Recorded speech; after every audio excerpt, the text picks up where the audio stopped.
Hello students, welcome once again in a fresh video. Dear students, electricity का part first अगर अभी तक आपने नहीं देखा है तो आप पार्ट फर्स्ट देख लीजिएगा, क्योंकि पार्ट फर्स्ट में मैंने क्या क्या कवर करा दिया है। पार्ट फर्स्ट में हमने इलेक्ट्रिक करंट एंड सर्किट ये पढ़ लिया है, ठीक है। चार्ज क्या होता है ये सब हमने डिफाइन कर लिया है। चार्ज की जो एसआई यूनिट है कोलम्ब, ओके, और उसको किस प्रकार से किस लेटर से रिप्रेजेंट करते हैं ये पढ़ लिया है। नेट चार्ज क्या होता है और जो एन की वैल्यू है वो किस प्रकार से हम फाइंड आउट करते हैं ये हमने पढ़ लिया है। करंट क्या होता है, ओके, ये पढ़ लिया है। करंट को किस प्रकार से कैलकुलेट कर सकते हैं, ठीक है। ये सब क्या है हमने पार्ट फर्स्ट में, ओके, पढ़ लिया है। तो आप पार्ट फर्स्ट को देख लीजिएगा। इस पार्ट में हम कौन कौन से अब हम आगे बढ़ेंगे, ठीक है। तो यहाँ तक हमारा ये क्या है, एम्पियर तक हो चुका है। चलिए तो अब हम बात कर लेते हैं direction of flow of current, ठीक है। Direction of flow of current, इसकी हम बात कर लेते हैं, ठीक है। तो किसी इलेक्ट्रिक सर्किट में जो इलेक्ट्रिक करंट का फ्लो की डायरेक्शन है ना, ये अपोजिट रखी जाती है direction of the flow of electron, ठीक है। और इलेक्ट्रॉन आपको पता नेगेटिवली चार्ज होते हैं, ठीक है। तो कन्वेंशनली क्या है, ये लिया जाता है कि इलेक्ट्रिक करंट का फ्लो होने की डायरेक्शन ना इलेक्ट्रॉन्स के फ्लो होने की डायरेक्शन के अपोजिट डायरेक्शन में ली जाती है। तो इसका मतलब ये हो गया कि it flows from the positive terminal of the battery और cell to negative terminal. Cell या बैटरी का जो पॉजिटिव टर्मिनल होगा ना, वहां से ये हमारा क्या है, सेल या बैटरी के नेगेटिव टर्मिनल की तरफ ट्रांसफर होगा। वहीं इलेक्ट्रॉन्स क्या करेंगे, इलेक्ट्रॉन्स नेगेटिव से पॉजिटिव टर्मिनल की तरफ, ठीक है। तो करंट की डायरेक्शन इलेक्ट्रॉन्स के फ्लो होने की अपोजिट डायरेक्शन में ली जाती है, याद रखिए। देखो, करंट को एक्सप्रेस करने की स्मॉल यूनिट्स भी हैं। वैसे तो जो करंट की एसआई यूनिट है वो क्या है, एम्पियर है, ठीक है, ओके। एम्पियर क्या है, बड़ी यूनिट है। इसके अलावा अगर करंट हमारा स्मॉल होता है तो उसको हम मिली एम्पियर और प्लस आपका माइक्रो एम्पियर इनमें भी एक्सप्रेस करते हैं। अब देखिए, करंट को मेजर करने के लिए एक डिवाइस यूज किया जाता है सर्किट में, जिसको कि एमीटर कहते हैं। तो एमीटर क्या है, एक इंस्ट्रूमेंट है, एक डिवाइस है जिसका यूज किया जाता है इलेक्ट्रिक करंट कितना फ्लो हो रहा है सर्किट में, इस बात को मेजर करने के लिए, यानी नापने के लिए, ठीक है। ये जो एमीटर है ये उस करंट को एम्पियर में मेजर करके हमको रीडिंग देता है। याद हमें यहाँ पर क्या रखना है कि जो ये एमीटर है ये ऑलवेज कनेक्ट किया जाता है सीरीज इन ए सर्किट। हमारा जो सर्किट रहेगा उसमें एमीटर को किस में कनेक्ट किया जाएगा, ऑलवेज सीरीज में ही कनेक्ट किया जाएगा। और इसकी एक खास बात और ये भी है कि इसका जो रेजिस्टेंस है कैसा रहता है, लो रेजिस्टेंस रहता है, ठीक है, ओके। और एमीटर को किस प्रकार से रिप्रेजेंट कर सकते हैं, ये एमीटर का सिंबल है, ओके। तो इलेक्ट्रिक सर्किट में अगर इस टाइप का कोई सिंबल है तो आप समझ जाइएगा कि वो एमीटर है, और वो एमीटर आपको सर्किट में कितना करंट फ्लो हो रहा है इस बात की जानकारी देगा, ठीक है। अब इसके बाद में है इलेक्ट्रिक सर्किट, ठीक है। इलेक्ट्रिक सर्किट क्या है, इलेक्ट्रिक सर्किट एक क्लोज्ड पाथ है, यानी एक बंद रास्ता है। आपको पता है कि करंट को भी यानी इलेक्ट्रॉन्स को भी फ्लो होने के लिए पाथ चाहिए, रास्ता चाहिए, ठीक है। तो इलेक्ट्रिक आपका जो सर्किट है ये एक क्लोज्ड पाथ है along which electric current flow, जिसके थ्रू इलेक्ट्रिक करंट फ्लो होता है, ओके। अब आप यहाँ पर देख सकते हो, ये जो डायग्राम बना हुआ है जिसमें कि एमीटर लिया गया है, यहाँ पर ये आपका बल्ब लिया गया है, ओके। ये बैटरी है और प्लस ये आपकी की है, की मतलब स्विच है, करंट के फ्लो को यहाँ पर ये रेगुलेट करेगी, कंट्रोल करेगी, ओके। जैसे स्विच लगे हुए होते हैं ना, स्विच को ऑफ कर दिया जाता है तो इलेक्ट्रिकल जो कंपोनेंट है वो काम करना बंद करते हैं, और स्विच को ऑन कर देने से सर्किट में करंट फ्लो होने लगता है, तो इलेक्ट्रिकल कंपोनेंट्स अपना वर्क करना स्टार्ट कर देते हैं, ठीक है। अब देखिए, जो एरो है ये शो करता है direction of electric current in circuit. ये जो एरो बने हुए हैं ना, है ना, ये सर्किट में इलेक्ट्रिक करंट की डायरेक्शन को शो करते हैं। और इस सर्किट में एमीटर को क्या है, कनेक्ट करके रखा गया है सीरीज में। आप देख सकते हो, जैसा कि आपको पहले बताया गया था कि एमीटर को ऑलवेज किस में कनेक्ट किया जाता है, सीरीज में कनेक्ट किया जाता है, ठीक है। अब नेक्स्ट हम देखते हैं इलेक्ट्रिक जो सर्किट होता है ना, उसमें अलग अलग सिंबल्स यूज किए जाते हैं जो कि अलग अलग इलेक्ट्रिकल डिवाइस या कंपोनेंट्स को रिप्रेजेंट करते हैं। जैसे कि सेल बहुत ही इंपॉर्टेंट क्या है, ये कंपोनेंट है जो कि सर्किट में यूज होता है, तो इसका ये सिंबल है, ठीक है, इसको आप याद रखिएगा। आप देख सकते हो एक वर्टिकल जो लाइन है बड़ी है ये पॉजिटिव टर्मिनल को रिप्रेजेंट करती है, और एक वर्टिकल लाइन छोटी है ये नेगेटिव टर्मिनल को रिप्रेजेंट करती है, ठीक है। इसके अलावा बैटरी सेलों का ये क्या है, कॉम्बिनेशन होती है, टू और मोर सेल का। तो आप यहाँ पर देख सकते हो, एक सेल ये हो गया, एक सेल ये हो गया, एक ये हो गया और एक ये हो गया। तो टोटल फिलहाल यहाँ पर ये जो डायग्राम आपके सामने है ना, इसमें 4 सेल हैं, ठीक है। तो 4 सेलों को मिलाकर के ये एक क्या है, बैटरी बनाई गई है। और जैसा कि आपको पहले ही बता दिया गया है, जो बड़ी वाली ये लाइन होती है ये पॉजिटिव आपका जो टर्मिनल होता है ना उसको रिप्रेजेंट करता है, और छोटी वाली लाइन जो वर्टिकल है ये नेगेटिव को रिप्रेजेंट करती है, ठीक है। इसके अलावा की यानी कि जो स्विच है, अगर स्विच ओपन रहेगा तो उसको या तो इस प्रकार से रिप्रेजेंट किया जाएगा या फिर इस प्रकार से रिप्रेजेंट किया जाएगा। वहीं अगर आपका जो की यानी स्विच कैसा है, क्लोज है, तब उसके लिए ये सिंबल यूज किया जाता है और या फिर ये वाला सिंबल यूज किया जाता है, दोनों में से कोई एक यूज किया जाता है। अगर वायरों में जॉइंट है, ठीक है, तो फिर ये वाला सिंबल यूज किया जाएगा। अगर वायर बिना किसी जॉइंट के एक दूसरे को क्या क्रॉस कर रहे हैं, तब देखिए ये वाला सिंबल यूज होता है। और जो बल्ब है, बल्ब के लिए ये वाला सिंबल यूज होता है, ठीक है। एमीटर के लिए आपको ऑलरेडी बता दिया गया है, ये वाला सिंबल यूज होता है। और एक और डिवाइस जो कि पोटेंशियल डिफरेंस को मेजर करके हमको क्या है बताता है, तो ये आपका वोल्ट मीटर होता है। तो वोल्ट मीटर का जो सिंबल है जिसको कि सर्किट में यूज किया जाता है वो आपका ये रहा, ठीक है। तो ये कुछ क्या है इंपॉर्टेंट आपके कॉमनली यूज्ड इंस्ट्रूमेंट हैं किसी भी सर्किट डायग्राम में जो कि यूज होते हैं। ओके, तो चलिए आगे बढ़ते हैं। ठीक है, अब अभी मैंने आपको बताया ना कि पोटेंशियल डिफरेंस को मेजर करके जो वोल्ट मीटर है वो बताता है। देखो इलेक्ट्रॉन सर्किट में कब फ्लो होंगे उसके लिए क्या है, एक टर्म्स कंडीशन ये है कि the electron can only flow when there is difference of electric pressure, है ना। इलेक्ट्रिक प्रेशर में अगर डिफरेंस रहेगा तब ही क्या होंगे, इलेक्ट्रॉन्स आपके फ्लो हो पाएंगे। बड़ा सिंपल सा है। फ्लो होने का जो सिस्टम है वो हायर कॉन्सेंट्रेशन से लोअर कॉन्सेंट्रेशन की तरफ क्या है फ्लो होता है, ठीक है। ये आप केमिस्ट्री में भी पढ़े होंगे। इसके लिए हम एग्जांपल लेते हैं। जिस प्रकार से जो वाटर है वो फ्लो होता है किसी ट्यूब के जरिए यानी पाइप के जरिए, पाइपलाइन से होते हुए पानी क्या फ्लो होता है, तो वो पानी सिर्फ कब फ्लो हो सकता है, it is only possible when there is high pressure at one side and low at another side. अगर आपका देखो, अगर इस प्रकार से पाइप आपका कैसा रहे, सीधा रहे, ठीक है, इसका जो लेवल है ना अगर कैसा रहे, सीधा रहे, तब वाटर फ्लो नहीं होगा, ठीक है, वाटर फ्लो नहीं होगा।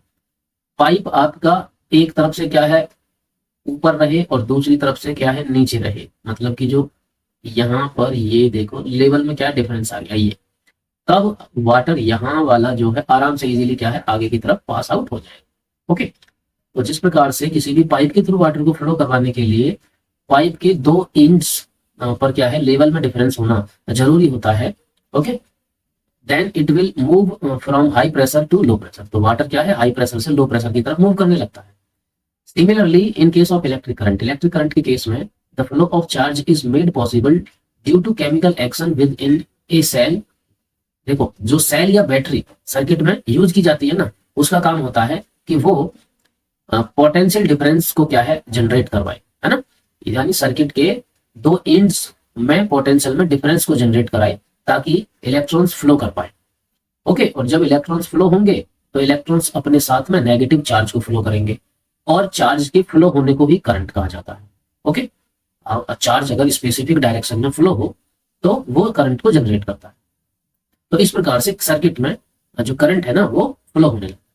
अब देखिए इलेक्ट्रिक पोटेंशियल डिफरेंस को हम किस प्रकार से डिफाइन कर सकते हैं। ओके, तो it is defined as the work done in carrying a unit charge from one point to another between the 2 points of an electric circuit. Electric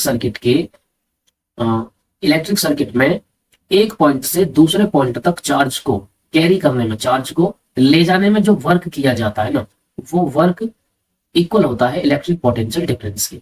तो ये आपका V यानी इलेक्ट्रिक पोटेंशियल हो गया और ये इक्वल रहेगा W और अपॉन Q के।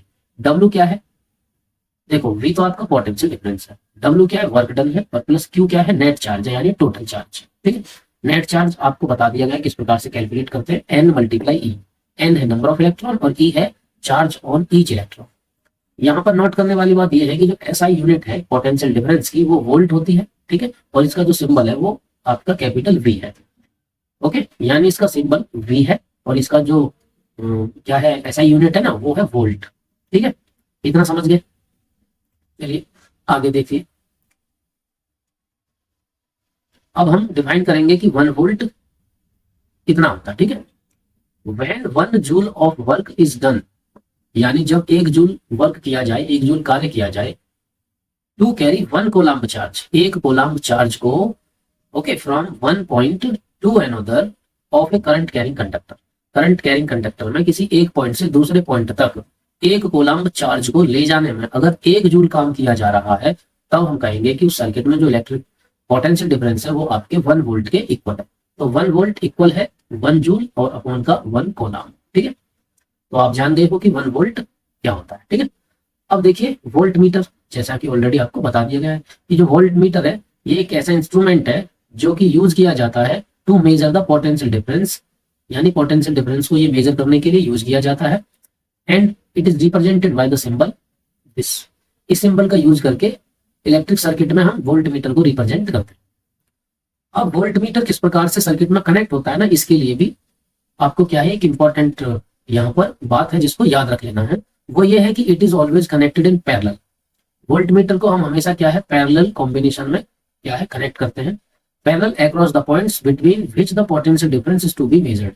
जिस भी पॉइंट के बीच में, जिन दो पॉइंटों के बीच में पोटेंशियल डिफरेंस को मेजर करने की जरूरत होती है, उन दोनों पॉइंटों के बीच में जो वोल्ट मीटर है ना, उसको पैरेलली क्या है, कनेक्ट किया जाता है। तो याद रखिएगा वोल्ट मीटर को हम पैरेलल कनेक्ट करते हैं और जो एमीटर था ना उसको सीरीज में कनेक्ट किया जाता है। इसके अलावा एक बात और है कि वोल्ट मीटर का रेजिस्टेंस कैसा होता है, हाई होता है। ठीक है, लेकिन एमीटर का रेजिस्टेंस कैसा होता है, लो रेजिस्टेंस होता है। तो दोनों के बीच में अगर डिफरेंस भी आपसे पूछ लिया जाए एग्जाम में तो आप आसानी से बता दीजिएगा। ओके अब जॉर्ज साइमन ओम ये फिजिसिस्ट रहे हैं, 1787 से लेके 1854 तक का इनका क्या है, लाइफ स्पैन रहा है। ओके तो इनके बारे में पढ़ लेते हैं, इन्होंने क्या किया है। ठीक है, इलेक्ट्रिसिटी से जुड़ा हुआ इनका रोल क्या है, देखो इन्होंने पता लगाया, found the relationship between the current flowing through a conductor and potential difference across the terminal of conductor using the circuit diagram. Sir George Simon Ohm जो रहे हैं ना, इन्होंने किसी सर्किट में करंट और पोटेंशियल डिफरेंस के बीच में क्या रिलेशन होता है, इस चीज को क्या है इन्होंने पता किया। ठीक है, और पता करने के बाद में इन्होंने क्या है, एक लॉ, एक नियम, एक रूल दिया जिसको कि ओम्स लॉ के नाम से जाना जाता है। और ओम्स लॉ आपके लिए जानना बेहद जरूरी है क्योंकि एग्जाम पॉइंट ऑफ व्यू से ये बहुत ही ज्यादा इंपॉर्टेंट टॉपिक है इस चैप्टर का। इन्होंने क्या बताया, he stated that electric current flowing through a conductor is directly proportional to the potential difference across the ends. इन्होंने कहा कि किसी भी सर्किट में जो आपका इलेक्ट्रिक करंट है वो उस सर्किट में पोटेंशियल डिफरेंस के डायरेक्टली प्रोपोर्शनल होता है। ठीक है, डायरेक्टली क्या होता है, प्रोपोर्शनल होता है, यानी कि जो आपका आई है ये डायरेक्टली प्रोपोर्शनल है किसके, पोटेंशियल डिफरेंस के, ये इन्होंने कहा। ठीक है, ओके और एक कंडीशन यहाँ पे रखी जाती है, क्या रखी जाती है, provided that temperature remains constant, यानी किसी एक पर्टिकुलर टेम्परेचर पे जो करंट फ्लो हो रहा है वो पोटेंशियल डिफरेंस के क्या है, डायरेक्टली प्रोपोर्शनल है। ओके और इन्होंने एक रिलेशनशिप दिया है पोटेंशियल डिफरेंस और करंट के बीच में। जब इस प्रोपोर्शनलिटी के साइन को रिमूव किया जाता है तो एक कांस्टेंट ऑफ प्रोपोर्शनलिटी लिया जाता है जिसको कि आर यानी रेजिस्टेंस कहा जाता है। और रिलेशनशिप कुछ इस प्रकार से हो जाता है कि आपका जो वी है, वी इक्वल आई आर, ये क्या है, ओम्स लॉ के लिए फॉर्मूला है। ठीक है, इस विषय में और डिटेल में क्या है हम पढ़ेंगे। तो देखिए ये वो सर्किट डायग्राम है जिसको कि साइमन, ठीक है, जॉर्ज साइमन ओम ने बना करके रिलेशनशिप दिया था पोटेंशियल डिफरेंस और करंट के बीच में। तो याद रखिएगा करंट और पोटेंशियल डिफरेंस का जो ग्राफ होता है ना, ये कैसा होता है, स्ट्रेट होता है। ठीक है, इस प्रकार से in this circuit diagram we come across two new symbol, एक तो ये वाला सिंबल है और एक ये वाला सिंबल है। ठीक है, या फिर ये वाला सिंबल कह लीजिए। तो देखो ये रिप्रेजेंट करता है किसको, रियोस्टेट को रिप्रेजेंट करता है। और रियोस्टेट क्या होता है, वेरिएबल रेजिस्टेंस ये क्रिएट करता है। ठीक है, ओके वेरिएबल रेजिस्टेंस यानी कि आपका जो रेजिस्टेंस है ना वो अलग अलग हो जाता है, चेंज होता है। ठीक है, ये आपका क्या है, रेजिस्टेंस है और प्लस ये रियोस्टेट है जो कि वेरिएबल रेजिस्टेंस क्रिएट कर देता है। तो वेयर आपका जो आर है, R is proportionality constant for the given metal at given temperature and is said to be resistance। और इसको क्या रेजिस्टेंस कहते हैं। देखो जो ग्राफ है V और I के बीच में ये ऑलवेज एक स्ट्रेट लाइन होती है, याद रखिए। ठीक है, अब रेजिस्टेंस को हम देखते हैं, रेजिस्टेंस क्या है, इसको किस प्रकार से डिफाइन कर सकते हैं। It is the property of conductor that oppose the flow of current. ये कंडक्टर की प्रॉपर्टी होती है जो कि करंट के फ्लो को क्या करती है, अपोज करती है, यानी उस करंट को ना इजीली पास आउट नहीं होने देती। इलेक्ट्रॉन्स को some kind of hindrance, hindrance मतलब रुकावट यहाँ पर फील होती है, एक्सपीरियंस करते हैं electrons. It is represented by R, इसको कैपिटल आर से रिप्रेजेंट करते हैं और इसका जो सिंबल है वो ये होता है। तो ये वाला सिंबल किसका है, ये रेजिस्टेंस का सिंबल है, याद रखिएगा। इसकी जो एसआई यूनिट होती है वो होती है ओम, ठीक है। जो जॉर्ज साइमन ओम है, उन्होंने ही क्या है इस प्रोपोर्शनलिटी कांस्टेंट के बारे में बताया था, तो उनके नाम के आधार पर ही इसकी यूनिट ली जाती है और इसका सिंबल आपका ये हो गया, ठीक है। ओम ये सिंबल हो गया है, रेजिस्टेंस की जो यूनिट है उसको OHM इस प्रकार से लिखा जाता है। अब देखिए 1 ओम कितना होता है। The resistance of a conductor is said to be 1 ohm. किसी भी कंडक्टर का जो रेजिस्टेंस है ना उसको 1 ओम कहा जाएगा। कब कहा जाएगा, when the potential difference across the conductor is 1 volt. अगर पोटेंशियल डिफरेंस 1 वोल्ट लिया जाए and the current flowing through it is 1 ampere, और करंट फ्लो होने वाला जो करंट है उसको 1 एम्पियर लिया जाए, तो देखिए V इक्वल आई आर में R को कैलकुलेट करने के लिए इस I को V के नीचे डिवाइड में भेजा जाएगा, तो R आपका हो जाएगा V अपॉन I, और जब इस फॉर्मूले में ये वैल्यू पुट की जाएंगी तो हमको 1 ओम की वैल्यू मिलेगी, ठीक है। 1 वोल्ट अपॉन 1 एम्पियर, ये 1 ओम की क्या है वैल्यू देता है रेजिस्टेंस की। तो ओके, इतना आप लोग समझ गए हैं। तो चलिए अब आगे देखिए। तो अभी आपको मैंने बताया था कि एक वेरिएबल रेजिस्टेंस क्रिएट करने वाला डिवाइस यूज किया जाता है सर्किट में। ये तो उसका क्या है रियल में पिक्चर वो किस टाइप का दिखाई देता है, ये रियोस्टेट है, ठीक है। ये इस टाइप का दिखाई देता है और रियोस्टेट का काम होता है वेरिएबल रेजिस्टेंस को क्रिएट करने का। तो जैसा कि हम जानते हैं कि जो V है वो आई आर के इक्वल होता है, या फिर अगर I लिया जाए I इक्वल क्या हो जाएगा V अपॉन आर हो जाएगा। Shows that current through conductor resistor is inversely proportional is its resistance, है ना। यानी जो रेजिस्टेंस है R को अगर आप कैलकुलेट करोगे तो क्या V अपॉन आई ही तो आएगा। यानी जो R है यानी रेजिस्टेंस है, ये करंट के क्या इनवर्सली प्रोपोर्शनल है, ठीक है। करंट को आप बढ़ाओगे तो आपका जो R होगा ना वो क्या है घट जाएगा, करंट को आप घटाओगे यानी डिक्रीज करोगे तो आपका जो R होगा रेजिस्टेंस वो इंक्रीज हो जाएगा। तो इन दोनों में क्या है अपोजिट का रिलेशन। सो टू इंक्रीज और डिक्रीज द करंट अकॉर्डिंगली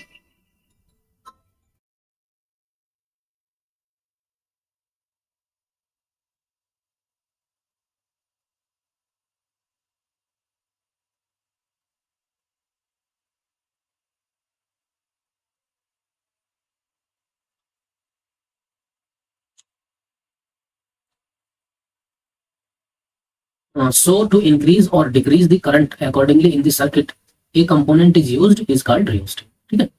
तो देखो करंट को घटाने और बढ़ाने के लिए सर्किट में क्या किया जाता है, कंपोनेंट यूज किया जाता है जिसको रियोस्टेट कहते हैं।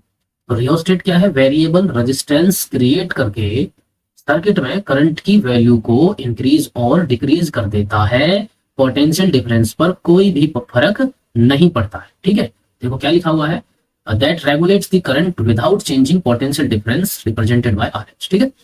यानी पोटेंशियल डिफरेंस को बिना चेंज किए अगर आपको सर्किट में करंट को डिक्रीज और इंक्रीज करवाना है तब आपको रियोस्टेट का यूज करना पड़ेगा, ठीक है। इसका सिंबल ये होता है। देखो if a conductor has less resistance then more current will flow through it. अगर किसी रेजिस्टेंस का कंडक्टर का जो रेजिस्टेंस है लेस है यानी कम है, तब उस कंडक्टर में से होके ना ज्यादा करंट फ्लो होगा। इलेक्ट्रॉन्स को किसी भी टाइप का हिंड्रेंस क्या है एक्सपीरियंस नहीं होगा, इजीली फ्लो होंगे तो करंट भी फ्लो हो जाएगा। अब देखिए जो फैक्टर्स है ना, मतलब जो रेजिस्टेंस है ये कुछ फैक्टर्स पे डिपेंड करता है। वो कौन कौन से फैक्टर्स हैं जान लीजिए। नंबर 1 तो कंडक्टर की जो भी लेंथ रहेगी उस पर डिपेंड करेगा। नंबर 2 कंडक्टर का जो क्रॉस सेक्शनल एरिया रहेगा यानी उसकी जो थिकनेस रहेगी उस पर डिपेंड करेगा। और प्लस वो कंडक्टर का नेचर क्या है, मतलब मटेरियल उसमें क्या लगा हुआ है, कॉपर है आपका, सिल्वर है, एल्युमिनियम है, ठीक है। इस चीज पर भी डिपेंड करेगा। ओके, अब इनको हम क्या है और थोड़ा डीपली यानी डिटेल में जान लेते हैं। तो मैथमेटिकल एक्सप्रेशन अगर हम देखें किसका, अभी हमने जो ये फैक्टर्स यहां पर एक्सप्लेन किए हैं, डिस्कस किए हैं, इसका मैथमेटिकल एक्सप्रेशन आप देखिए जरा। जो रेजिस्टेंस है ना, पहला पॉइंट क्या था, लेंथ पर डिपेंड करता है। लेंथ पर किस प्रकार से डिपेंड करता है, लेंथ पर डिपेंड करता है डायरेक्टली प्रोपोर्शनल, यानी जो रेजिस्टेंस है वो करंट कैरिंग कंडक्टर के डायरेक्टली प्रोपोर्शनल होता है। लेकिन आपका जो एरिया ऑफ क्रॉस सेक्शन है उसके इनवर्सली प्रोपोर्शनल होता है। लेंथ के तो डायरेक्टली प्रोपोर्शनल है और एरिया ऑफ क्रॉस सेक्शन के इनवर्सली प्रोपोर्शनल है। दोनों इक्वेशनों को कंबाइन करने से हम इस वाली इक्वेशन पे पहुंचते हैं कि जो आपका आर है वो डायरेक्टली प्रोपोर्शनल हो गया एल के और अपॉन में ए है, यानी एरिया ऑफ क्रॉस सेक्शन के इनवर्सली प्रोपोर्शनल है। ये जो आपका सिंबल ऑफ प्रोपोर्शनलिटी है इसको रिमूव अगर हम करेंगे तो क्या लेना पड़ेगा हमें, कांस्टेंट ऑफ प्रोपोर्शनलिटी लेना पड़ेगा। तो यहाँ पर देखो ये जो ये लिया गया है, ये जो है इसको क्या बोलते हैं, आर एच ओ रो बोलते हैं, और ये प्रोपोर्शनलिटी कांस्टेंट है। तो प्रोपोर्शनली कांस्टेंट तो ये है, और इसको आर एच ओ रो भी बुलाया जाता है। लेकिन वैसे ये कौन सी यूनिट हो गई है ना, फिजिकल क्वांटिटी कौन सी है, ये है रजिस्टिविटी। इसको रजिस्टिविटी कहते हैं, resistivity of the material of conductor. यानी कंडक्टर जो भी रहेगा ना, उस कंडक्टर का जो मटेरियल रहेगा उसकी ये रजिस्टिविटी है। ठीक है, तो रजिस्टिविटी को अब हम कैसे डिफाइन कर सकते हैं, ये तो उसका सिंबल हो गया, the resistance offered by a wire of unit length. देखो अगर कोई वायर है यूनिट लेंथ का and unit cross sectional area, और उसका जो क्रॉस सेक्शनल एरिया है वो भी यूनिट है, मतलब एरिया क्या मीटर स्क्वायर में कैलकुलेट किया जाएगा, यानी 1 मीटर स्क्वायर का उसका क्रॉस सेक्शनल एरिया है, तब उसकी जो रजिस्टिविटी है वो 1 क्या रहेगी, आपका रो रहेगी, 1 रो। ठीक है, इसकी जो एसआई यूनिट है ओम मीटर है। क्या है, ओम मीटर। किसकी एसआई यूनिट, रजिस्टिविटी की एसआई यूनिट ओम मीटर है। तो आर इक्वल रो और एल अपॉन ए होता है, यहां से रो कैलकुलेट करने के लिए R multiply A upon L हो जाएगा, ये relation. For a given material irrespective of length and area of cross section resistivity is constant. देखो अगर आपका कोई सेम मटेरियल है ना, मतलब जो रजिस्टिविटी है वो ना तो लेंथ पे डिपेंड करेगी ना ही एरिया ऑफ क्रॉस सेक्शन पे डिपेंड करेगी। याद रखिए जो रजिस्टिविटी है ना वो एरिया और प्लस आपका जो लेंथ है ना इस पे डिपेंड नहीं करेगी, इररिस्पेक्टिव। ठीक है, इररिस्पेक्टिव, ये कांस्टेंट रहेगी, मतलब किसी एक ही मटेरियल के लिए तो ये कांस्टेंट रहेगी। ओके, बाकी अगर मटेरियल आपका चेंज होता है, जैसे कि कॉपर है, या फिर आपका एल्युमिनियम है, ठीक है, या फिर आपका सिल्वर है, या फिर आपका क्या है आयरन है, तो इन सब के लिए तो क्या है अलग अलग रजिस्टिविटी रहेगी। ठीक है, लेकिन अगर कॉपर का ही आपको अलग अलग लेंथ और अलग अलग थिकनेस का क्या है वायर लिया जाए, तब इनकी जो रजिस्टिविटी रहने वाली है वो कैसी रहेगी, सेम रहेगी। ठीक है, इस पॉइंट का ये मतलब। अब देखो resistivity of a material very with temperature, ये टेम्परेचर के साथ भी क्या है वेरी करती है, याद रखिएगा। ठीक है, तो resistivity of N alloy, alloy क्या होता है भाई, एलॉय क्या है, एलॉय होमोजीनियस मिक्सचर होता है मेटल्स का। यानी मेटल्स को मिक्स कर देते हैं, 2 अलग अलग मेटल्स को या 3 मेटल्स को मिक्स कर दिया और होमोजीनियस वे में मिक्स किया। होमोजीनियस का मतलब है उनकी जो कंपोजिशन है यूनिफॉर्म रहनी चाहिए। ठीक है, तो एलॉय बनाए जाते हैं, it generally higher than of its constituent metal. ठीक है, जैसे कॉपर है, कॉपर का क्या है एलॉय बनाया जाए। ओके, तो कॉपर का जो एलॉय रहेगा उसकी तो रजिस्टिविटी कैसी रहेगी, हाई रहेगी, हायर रहेगी कंपैरेटिवली कॉपर के। या फिर एलॉय बनाने के लिए कॉपर के अलावा हम दूसरा भी क्या है मेटल लेंगे, तो एलॉय की ज्यादा रहेगी और इंडिविजुअल जो मेटल रहेंगे ना उनकी कम रहेगी। जैसे अगर कॉन्स्टेंटन को लिया जाए, ये जो कॉन्स्टेंटन है ना ये कॉपर का और प्लस निकल का क्या है एलॉय होता है, तो कॉन्स्टेंटन की रजिस्टिविटी ज्यादा रहेगी कंपैरेटिवली कॉपर एंड निकल की। बात समझ गए ना। ओके, चलिए देखो आगे बढ़ते हैं। Alloy have high resistivity and do not oxidise. जो एलॉय होते हैं ना इनकी रेजिस्टिविटी होती है हाई, और ये ऑक्सीडाइज नहीं होते हैं। ऑक्सीडाइज मतलब गर्म होने के बाद में ना ये बर्न नहीं करते हैं readily at high temperature. For this reason they are commonly used in electrical heating device. इसी कारण की वजह से, इनकी इसी प्रॉपर्टी की वजह से ना इनको यूज किया जाता है इलेक्ट्रिकल जो हीटिंग डिवाइस है, जैसे कि आपका इलेक्ट्रिक आयरन है, हीटर है, टोस्टर है। ठीक है, इनमें यूज किए जाते हैं एलॉय।